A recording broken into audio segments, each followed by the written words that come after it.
Welcome to the JMARK Business Innovation Technology Experience.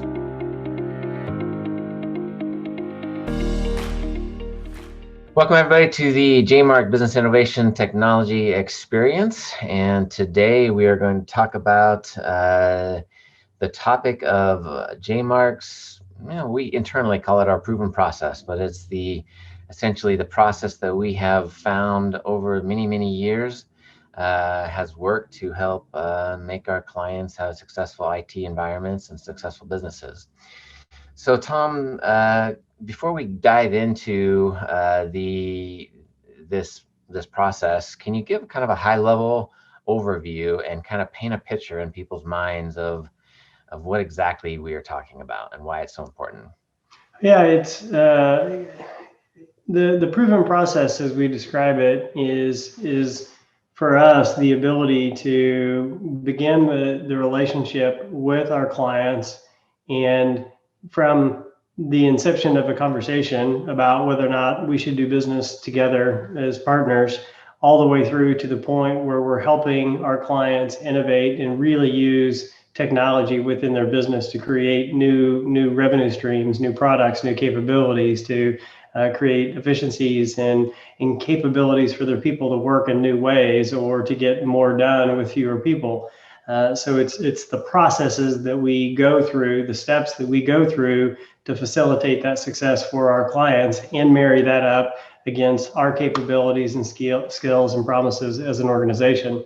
So we break it down into essentially 6 steps, if you will, that feed into different levels of collaboration and conversation, but there's actionable work that has to be done at each one of them before it can mature on to the next phase. So these steps, we wouldn't call them a process for onboarding. No. It's the process of progression of how people use technology and utilize technology to help their organizations be more successful. Is that accurate? Yeah, maturity. It's going from a operational maturity level that's relatively low to one that is very high. It's getting the most out of your IT budget as you progress through the process. Okay, so let's start at the bottom. What does an organization look like that is low in this progression, low in this maturity, and what do we do to start them off on the right foot? Well, the first thing that we do is actually in the sales process itself. We call it the joint evaluation plan. So it's breaking down what the business risks are, what the business requirements are for both the company that we're speaking with and for JMARK. Not every business is a good fit for JMARK. We know that, and that's true of every business that provides services. So the joint evaluation plan identifies the requirements that we have, the requirements that the client has, and then lays out an agreement essentially in terms of the time frame to come to a decision, and make sure that we're all committed to the positive outcomes of being great partners together. What does that win-win look like? Doing business with JMARK doesn't mean that I'm contracting with someone to fix my IT. For us, it's a much bigger responsibility that includes the operations of IT. It includes the business of IT. It includes budgeting. It includes standards and minimum expectations. And so it's making sure that we're all on the same page in terms of what the product is that we're facilitating or providing as a service to our clients. So once we have all of that laid out on the table, then it's a conversation of, is this what you want as someone who's considering a managed service provider? And if so, then here's the estimates, the budgets associated with that, and we begin to take things to the next step. The cool thing about this is, people contact us, companies contact us to help with their IT issues, and they're usually dealing with some pain. Mm-hmm. But what a typical IT company does is comes in and tries to fix the pain. They go straight to the problem. Mm-hmm. Whereas what we're doing is backing up a little bit and going, what's the strategy? Where are we going with this? How can we make the organization successful, not just fix this pain? We want to fix the pain for the long term and turn IT into an asset that increases the velocity and helps the organization be more successful. And I think that's pretty important for people to hear, because the typical IT company will come in and they have their process to onboard companies, and we have our process to onboard companies too, but that onboarding is based around technology. It's based around getting things to a standard level. It's based around getting our tools and systems integrated and on. But very few take that step back and go, okay, what is it you want out of technology? And here are some things that you can get out of technology that you may not even have considered. And that basically starts opening their eyes to a wider landscape of how their organization could be more successful if they just were to use some of these strategies and tools. So I think that's pretty awesome. Yeah, that's absolutely the case, and it gets into complexities that a lot of organizations just haven't had the chance to talk with at the level in which the conversations need to occur. And what I mean specifically is everybody talks about backups, and we may be one of the few IT companies in the world who doesn't really care about backups. We care about restoring. Like, I don't really care. We can have backups all day long. I care about how well I can restore the data and how quickly I can restore the data. And I want to make sure that that speed to recovery marries against the business owner's expectations. But not very many companies come in and say, backups, schmackups, how quickly do you want to get your business running again? 3 days, 2 days, 1 day, 1 hour. They all require a different strategy. And that begins in the initial conversation, because that sets budget expectations, that sets business continuity expectations, our SLAs and agreements of how we're going to operate. And so it's a totally different kind of conversation. And that's just one area. You've got 899 of those areas that you've got to do that in. Obviously, not all of them are big conversations, but there's just dozens and dozens of things that we've got to delve into. I think this is an important idea. Todd and I had talked about this a little bit earlier today, this idea that oftentimes you don't know what you don't know until somebody who has an expertise. So if you're healthcare provider, you're an accountant, whatever your business is, that's your expertise.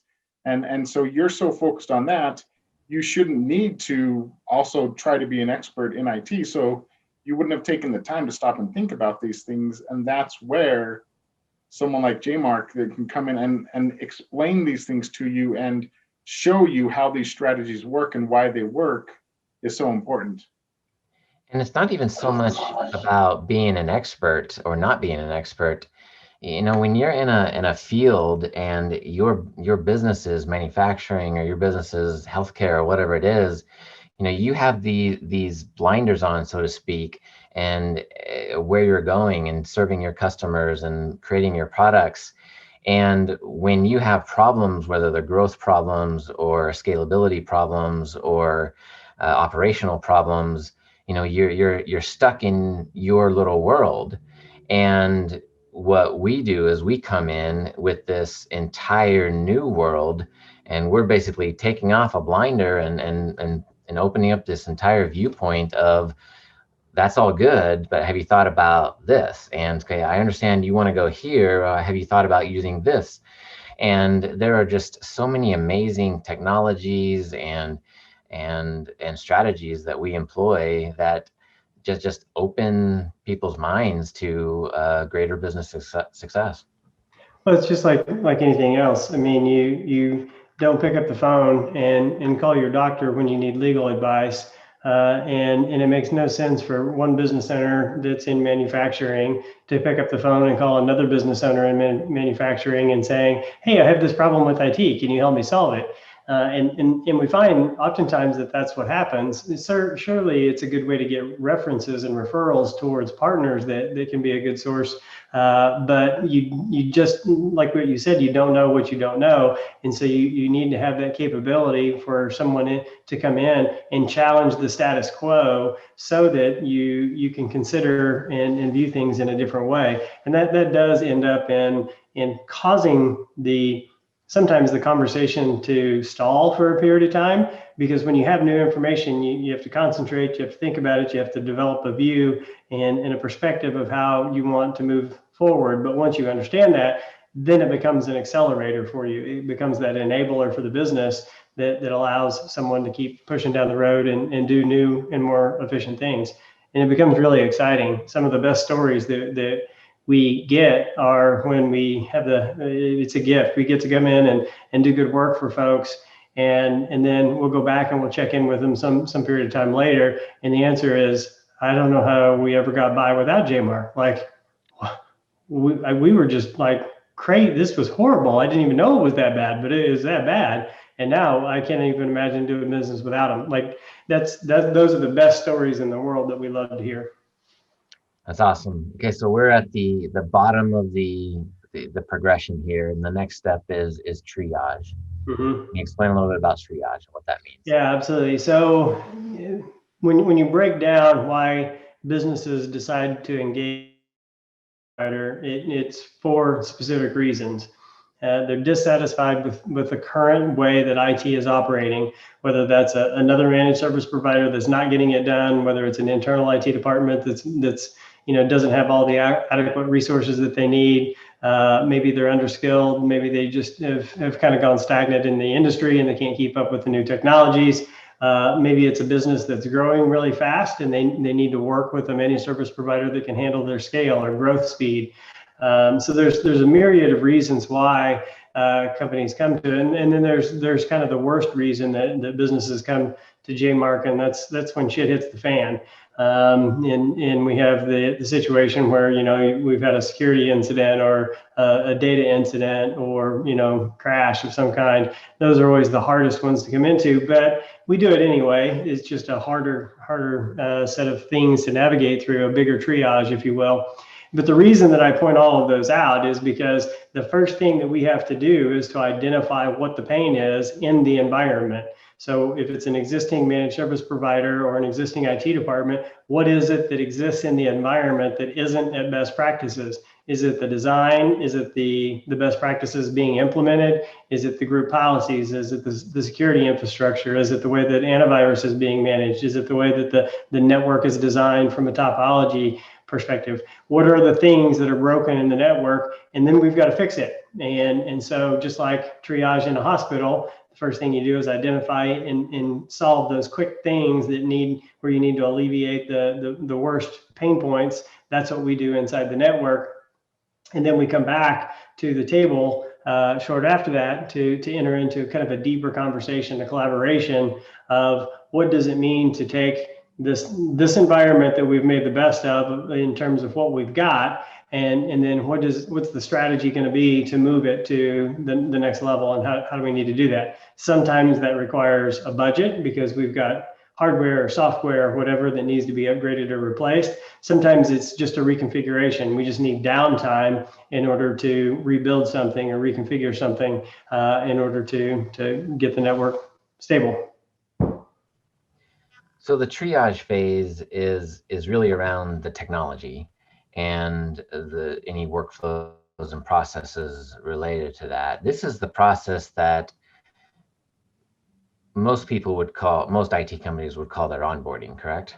Yeah, that's correct. It's getting rid of the immediate pain. Why am I engaged in this relationship? Fix this thing. Okay, go fix that thing. Yay, hero. That's where a lot of businesses or a lot of managed service providers stop. But that's usually one of the things that we're primarily contracted to do is to get rid of that immediate pain. And what do you see as different between our way of triaging versus how a lot of other companies do it? I would probably describe it best as Bandaids versus Sutures. Certainly there's a place for Bandaids and doing the quick fix and anything. But generally, we like to take the step back and say, okay, if we're going to spend 20 hours fixing this thing, is it 20 hours that's going to pay dividends for the next 3 years?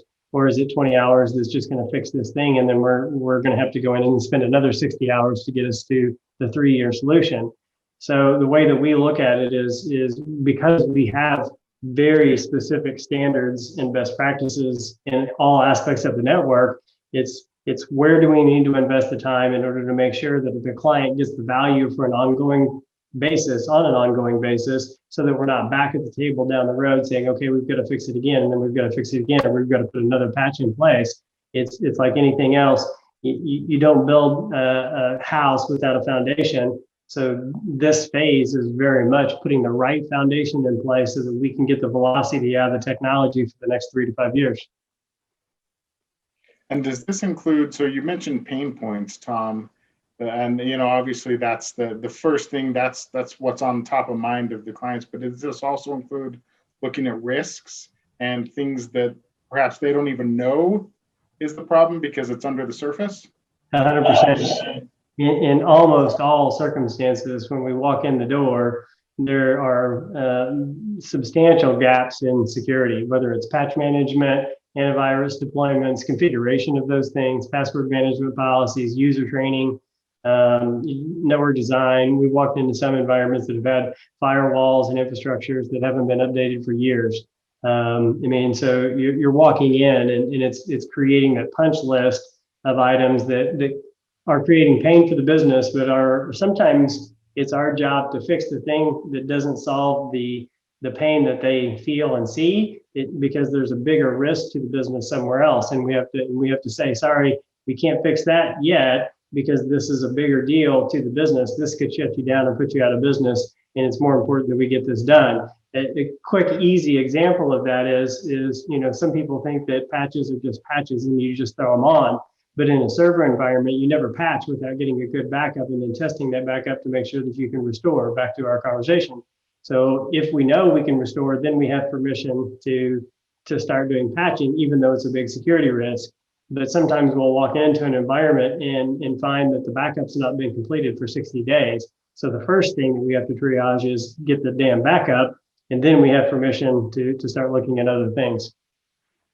The other thing too that I think is important to realize with this triage phase and with onboarding in general is with the typical IT company, they will bring on a new client and they will assign whoever's available, various engineers in their company to go onboard the client, and they basically, whether they have a checklist or not, are going around trying to install the software that's needed and update things and whatnot. And one of the things that we've talked about in the podcast and for many times is just the massive bench that JMARK has in every area.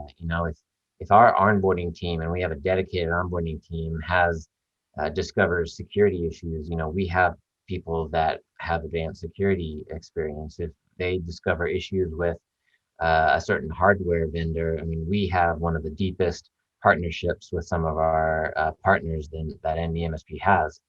If we have issues with, like you said, backup, we have dedicated people for backup, dedicated people for automation. Right. And it's not a person, it's people, it's resources, it's systems, it's tools, it's processes. And it's this massive bench that, I can just imagine this wave of people, behind this onboarding team that is coming in to triage and to bring everything up to speed and make sure things are at a level state. It's really a big night and day difference. Yeah, and I think you almost even overstepped or missed one of the most important components of that whole thing, and that is to have an actual onboarding team. Very few managed service providers actually do, and that's significant for several reasons. But the first is they know how to take chaos and stabilize it. That's their job. They walk into these fires and these situations on a daily basis. They know how to do that. They know how to create a great experience, and we're doing it for the most part in transparency, or the client's absolutely unaware of. They don't know that we're doing all of this implementation and this work. So it's for the most part pain-free for them. At times there's maintenance windows and things that we have to do, but for the most part, we're just making things better all the time with this team who specializes in this process. The other reason that that's significant, though, isn't just because of the onboarding team itself. It's the fact that the support isn't going to the team or the organization that has to support them on an ongoing basis. And what I mean by that is if you're a managed service provider and you're supporting 100 clients or you're supporting 20 clients, it doesn't make any difference. And you have calls coming in and everything's going good and your service performance is pretty good and you're doing pretty good on your CSATs.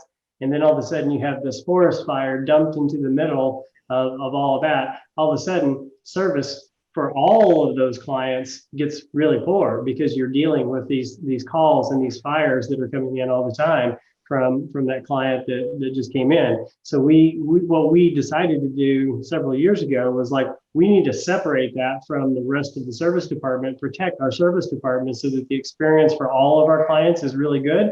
Get this client that's in triage to the point that they're not in triage anymore, and then take a great network with great processes and understanding and hand it off to the team so that there's not a service interruption. It's like, oh, great, we got another client, high five. Yay, we're all happy about that.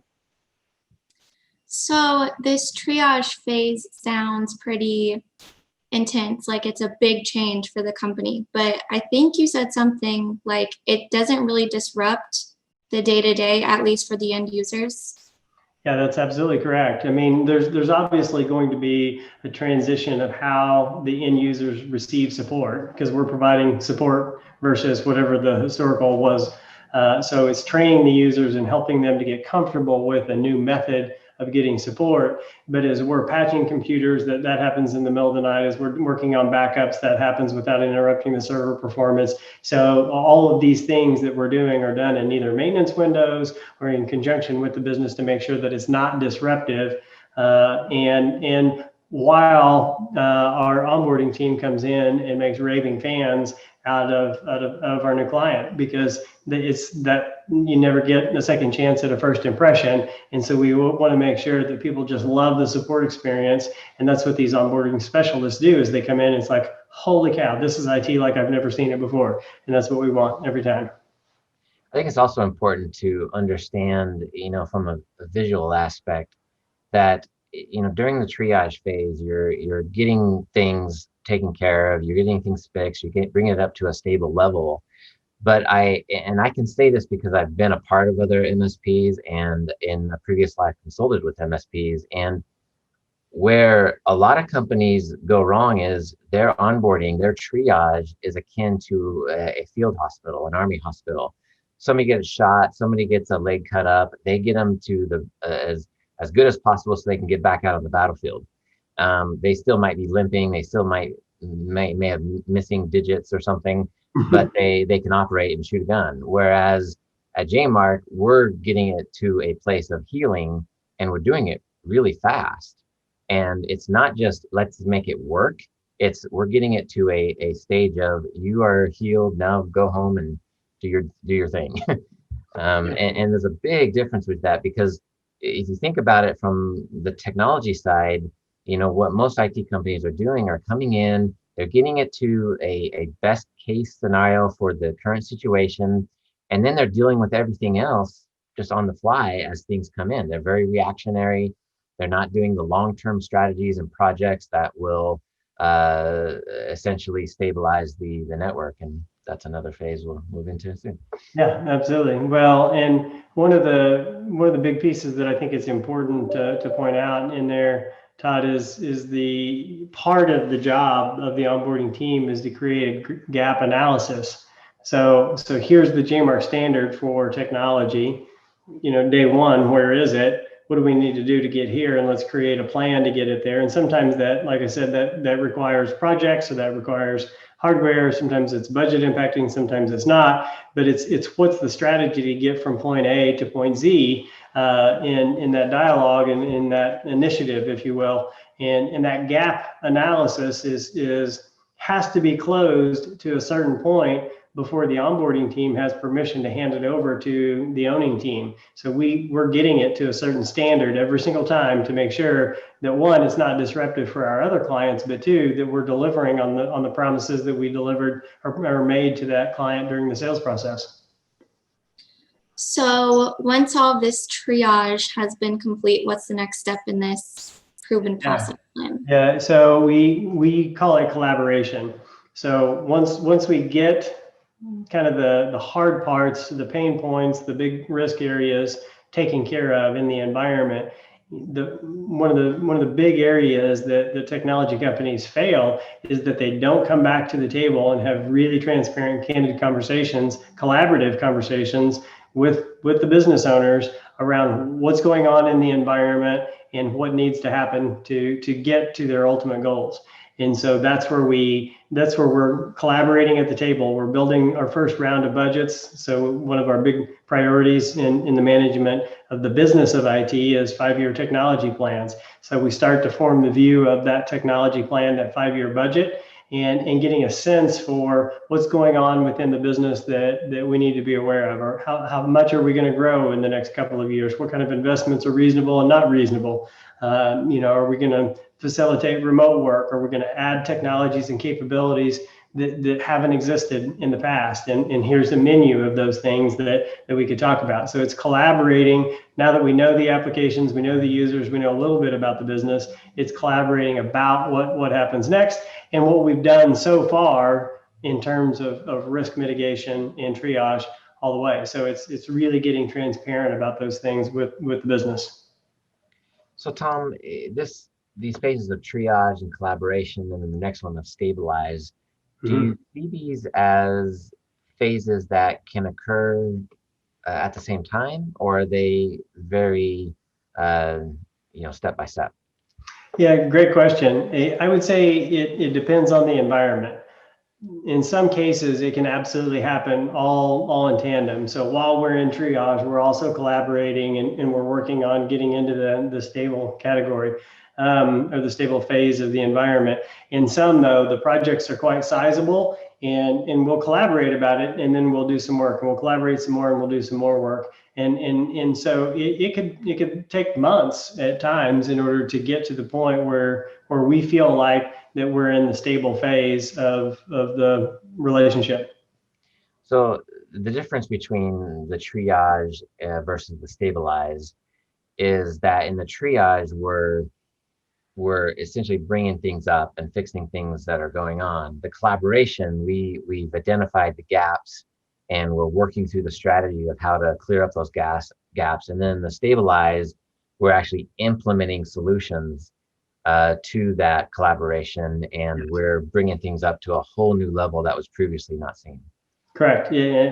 Again, going back to our analogy from before, that could be, I don't care about backups, I care about restore. And if historically my restoration process would have, because it was a slow internet circuit and it's a cloud provider, could have taken me 3 days to get it back. And so we're implementing a solution so that we know that we can get it recovered in a matter of hours.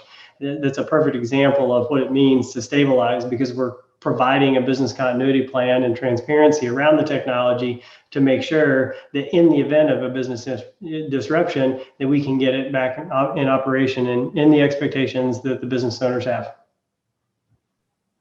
So, Tom, go a little bit more into this idea of stabilization, because I think some people might hear that and their mind goes to what Todd already sort of talked about, which is stabilize just means it's working and it's not rickety anymore. But the way you're talking about it, stabilization sounds like it goes beyond that. It will. Yeah, oftentimes in the day-to-day operations of IT, I mean, triage is fixing the pain, fixing the risk, fixing the problems, but it's different in order to make a network supportable. And what I mean by that it's easy to patch, it's easy to back up, it's easy to restore, it's easy to manage remotely, it's easy for the user to get it to receive support and have a great experience in doing that. It's easy for them to know the processes around getting support. How are we managing the scripts in the environment? What's going on with the databases? So it is quite comprehensive when you think about getting rid of the pain all the way to the point where we've got a network that we know how to support, that the business knows what to expect from it, and it becomes easy to support rather than everything being a wildfire that takes us 3 days to fix. when we know that the best practices are implemented, we can fix it faster. The time to resolution just gets better and better and better and better. So that stable point means that we've gotten it to the point where we know how to accelerate time to resolution, and that it's performing within, at a minimum, the standards of business owner in conjunction with JMARK's best practice. You touched on a word there that I think is really important to highlight, and that is best practices. Because, JMARK, part of this proven process is that we actually have best practices, and they're not best practices that we've copied from somebody else. They're best practices that we've employed over and over and over and over again. And we know when they'll work, and we know when they'll fail. Yes, they're proven. And but it's this isn't just a case of managed services industry, but it's really every business. I mean, there's tons of businesses that just do not have good processes and the ability to do those things. But IT is so freaking complex. I mean, there are so many variables to technology that it's innumerable, because it doesn't even touch on technology. It also touches on morale and culture and communications and collaboration and all these other things. And if you don't have best practices for solving all of those problems, you can't ever move on from that stabilized phase. And I almost in my mind, the word stabilize, I'm thinking level up. That's the stage at which we're leveling up things to a whole new level based on all these proven best practices that we've carried from multiple industries, multiple clients, many years, and bringing them to a single company that can take them to a whole new level. Yeah, absolutely. When you talk about best practices, it kind of goes back to the word that I emphasized, and that's supportable. No company in the world can be an expert in all forms of technology. It is impossible. So you have to refine your technology stack. You have to refine the way that you configure that technology, so that when engineer 1 comes in and then engineer 2 comes in, they both see and can resolve the issues because they know how things are configured. When you don't have those best practices, when you don't have those standards employed in the environment, engineer comes in and he does it his way, and then engineer 2 comes in and he does it his way. Engineer 3 comes in and goes, oh my gosh, I have no idea what to do with this. I guess I'm going to have to escalate it. Oh, more delay, more delay, more delay, more delay. And all the while, the end user is getting more and more frustrated. So those best practices, when we talk about time to resolution, that's how they impact that, because we get things more and more and more aligned, not only to the JMARK best practices, but also documented in how we resolve issues, so that we can accelerate that time to resolution. It's good stuff. A lot of fun. So we've leveled up and stabilized the network, and now we're moving on to strategize. Yeah. So once we get into the stable phase of the environment, that gives us permission to start thinking creatively. So once again, we're back at the table with the key stakeholders in the business, strategizing about how we're going to use technology to do new things. So how can we expand the business? How can we create new revenue streams? How can we get to the point that it actually is driving revenue into the business, and doing, creating an atmosphere from a cultural perspective that is beyond what exists previously. And so this is the point where we kind of have the chance to have a lot of fun. The reason, though, that it's so important that we do it here is that this is getting creative. This is implementing new technologies. But if you try to implement new technologies on top of an environment that's not stable, that is chaos, in other words, if you take chaos and you put it on chaos, you're going to get a big tornado of chaotic mess.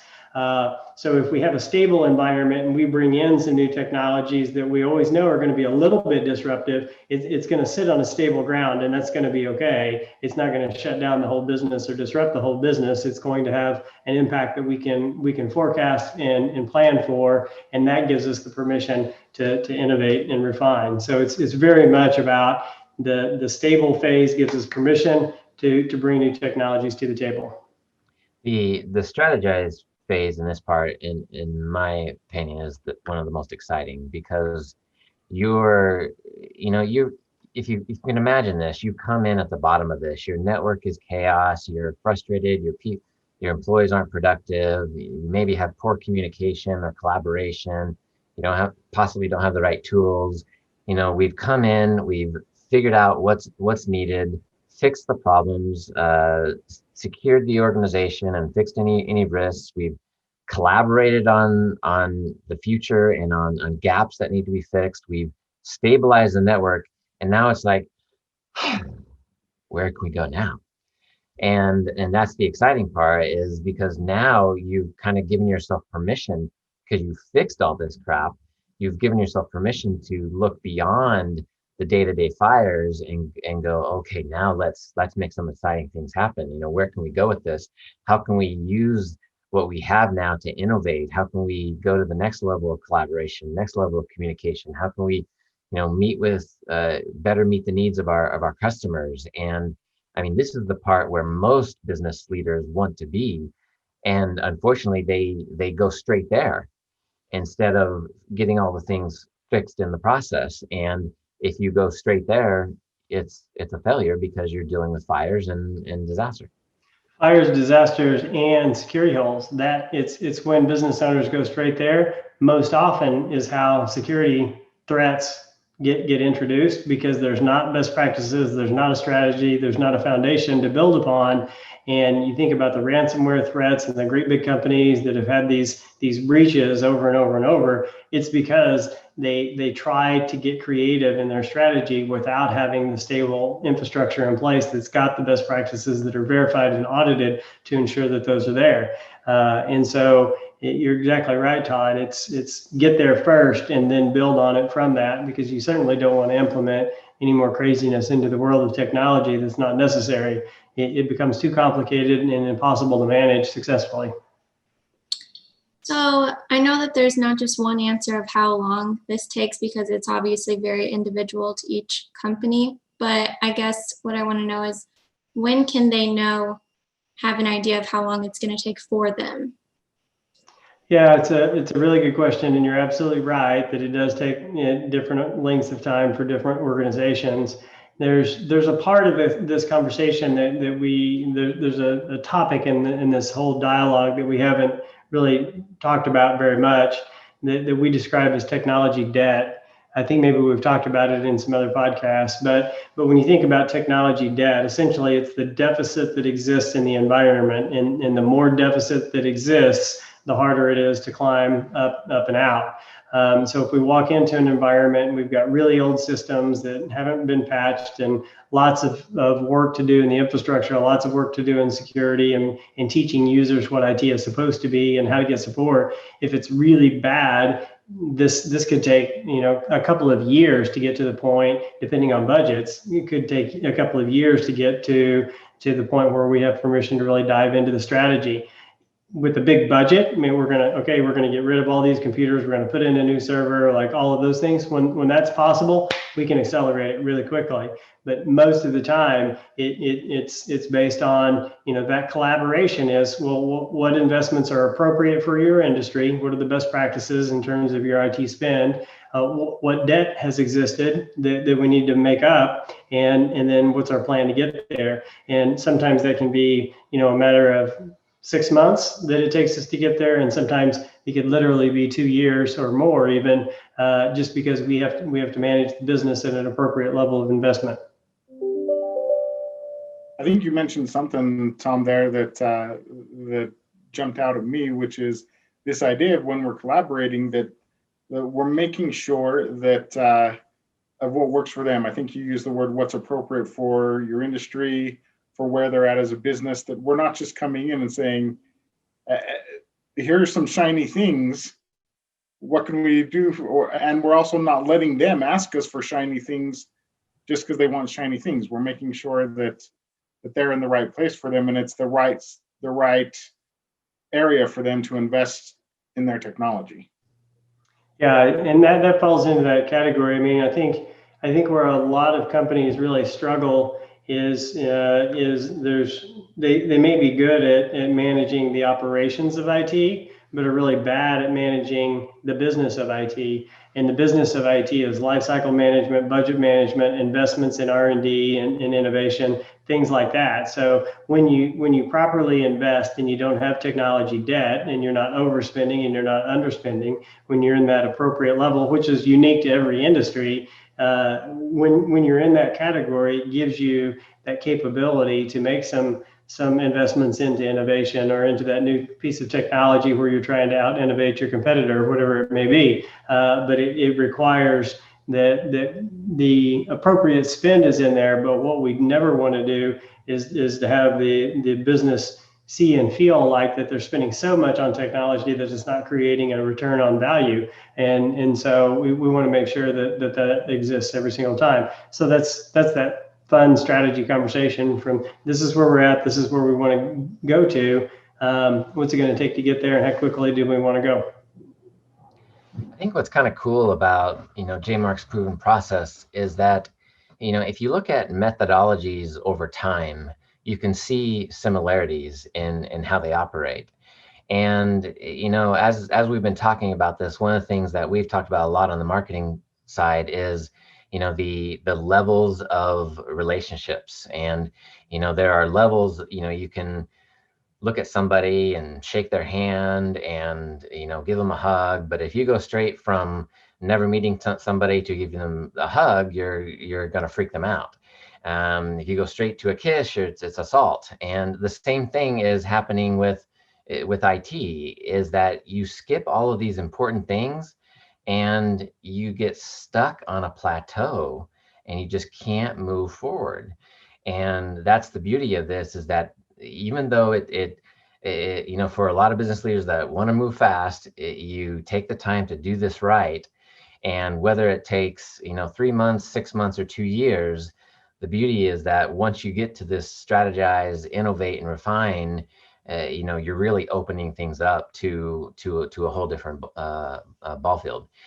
And so with that, Tom, take us to the final step and make sure it sounds really sexy and exciting. Product development.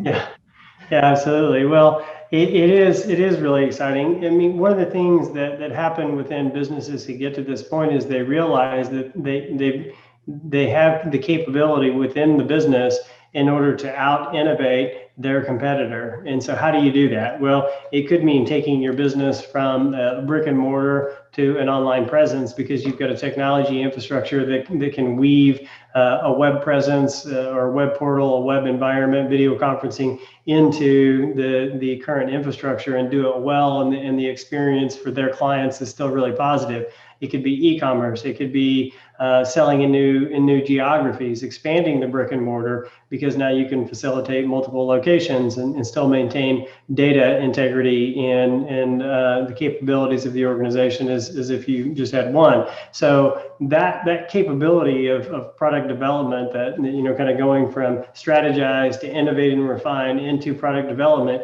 gives us the ability to create new revenue streams into the business that wouldn't existed had technology not been on point. Our goal always is to make technology a point of pride for the business.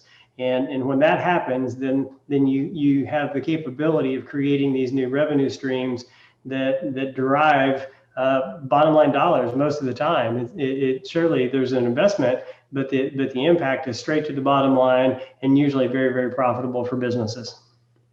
I think what is cool about this, we've talked about this before, and we'll be having more discussions on this for years in the future, is that every business is a technology business. And when you think about this step of product development, we tend to think about developing some tangible product, but this is exciting because this is that new playing field that we've been talking about. I mean, this is where you bring in new revenue streams, like we talked about, where you create potentially new kinds of services, new kinds of products. And it's not about the technology at this phase, it's the technology that's enabling you to do that. And if you don't have the technology in place, I mean, we were talking yesterday about how it is mind-blowing what happened just this week. I was in a meeting and an idea came about in that meeting. I sent a message over chat to Christina. We had a meeting later in the day. Dax, I, and Christina, we decided what to do with that. We implemented it, and it potentially will bring in new revenue streams. That's the speed and velocity at which we operate on a daily basis. And it's 100% technology driven. And that's where we're trying to bring companies to. Absolutely. And I mean, if you think about an organization that historically has operated in a small community in Southwest Missouri or maybe around Tulsa, and all of a sudden, by creating this capability and actually creating the freedom for the business owner or the people within the business to get creative in how they want to go to market and think about different geographies, think about different demographics. And maybe you can have a small professional services organization that was limited to maybe 50 miles that we can take to an online presence. And all of a sudden they're doing business all over the state. And they've opened up their doors to thousands of businesses that would never be able to do business with them before. And those are just simple, easy to use scenarios, but this can go on and on and on and on in every area of a business. Yeah, I think that's what jumped out at me as we've had this conversation, is that once you see every step of the proven process that we've been talking about in place, it comes full circle, and we're talking about the business holistically. I think people talk about, you hear technology and you're thinking about, protecting my data, or just maybe some tools to get some work done. But then we get to the end of this process and suddenly we're talking about product development, we're talking about expansion, we're talking about all these processes, and it really brings again to the top of the mind how every single one of these things is facilitated through technology, and technology is woven through every single thing that is happening in every business in 2020. 100%. More so now than ever before, that technology is the conduit that ties people together, it ties businesses together, it ties cultures together, it ties the nation together. And so in no small way is this to be understated, because when it's done properly, specifically with a strategy and from a foundation that is worthy of it being managed around, so we get the permission and have the capability to do that, then literally you're creating rocket ships of trajectory and velocity within a business. And that's what we love to see. And really, it's exciting because I've been a part of other organizations and even other technology organizations, but what excites me is speed. And it is amazing to me at how fast we can move because of technology now. We get things done at such a fast pace, and it's not about people working crazy hours and working harder. Those times happen, but it's about using technology in a way that enables us to be successful. And like you said, it's just, everything is technology nowadays, and communications and collaboration and budgeting, everything, and it's where everything runs on. And so, as we end up today, I think this has been a great discussion, enlightening to me, even though I knew about this, exciting. And of course, if you want to learn more about JMARK's proven process, take a look at jmark.com, give us a call, shoot us an email, send us a comment over social media, and we would be happy to figure out how we can help you to innovate, strategize, and increase the velocity of your organization through technology and JMARK's proven process. See you in the next episode. Thank you for attending this podcast. We hope it has been informative and helped convey that at JMARK, we are people first and technology second.